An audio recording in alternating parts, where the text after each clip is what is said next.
Hello everyone, it's me Clayton. I just finished watching Catwoman Hunted.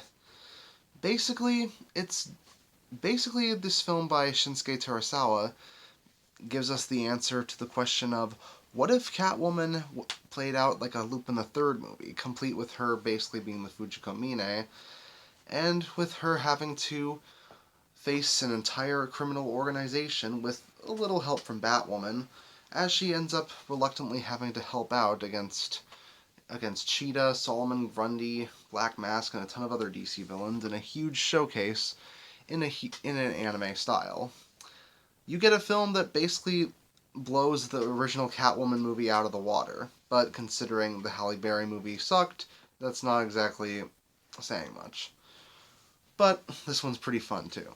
This one's pretty fun. So let's get to the story, shall we? The story is that Catwoman steals this priceless jewel called the Cat's Eye from this little masked ball that's being held by Leviathan, initially led by Barbara Minerva, aka the Cheetah.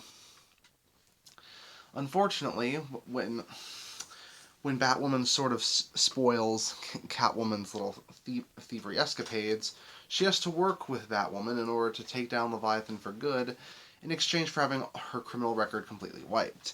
But considering that Leviathan is also paired up with the League of Shadows, it's not going to be made very easy for our heroines in order to survive encounters with them. But that's all I'll say about the story. The story is basically as simple as it takes for it to basically reach the 75-minute mark when it comes to the runtime. And thankfully, a lot of said runtime is filled with a ton of ludicrously well-animated action, some CG car chases, and some really good banter between Catwoman and Batwoman.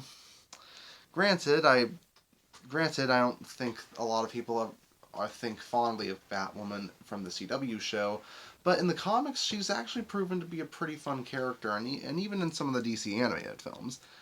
And her voice actress here certainly portrays the tough side of her, but also the more vulnerable side to Catwoman's advances. Which, yeah, I'm surprised that they allowed Catwoman to seduce a few women this time around as well as men.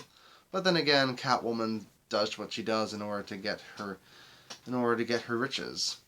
And yeah, Elizabeth Giles definitely pulls off a really good Catwoman voice here, and she generally has a good performance that's able to make up for a few bits of the script that are a little cheesy, even by Greg Weisman standards.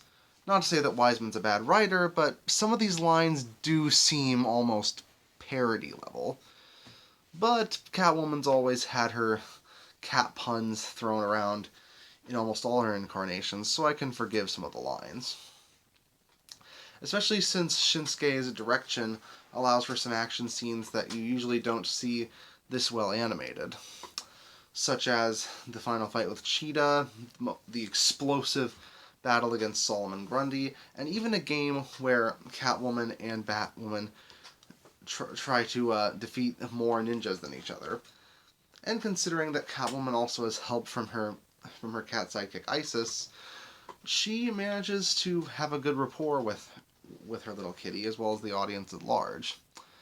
Not to the sense of breaking the fourth wall, but she definitely does manage to come across as a genuinely fun protagonist who doesn't feel like she's just seductive for the sake of pandering. She's doing it for the fact that it's a lot of fun to her. So yeah, I generally thought that Catwoman Hunted, while it does have a few issues, there's no denying the fun that'll be had, especially for anime fans. Especially if you really do like Lupin the Third and Fujiko Mine.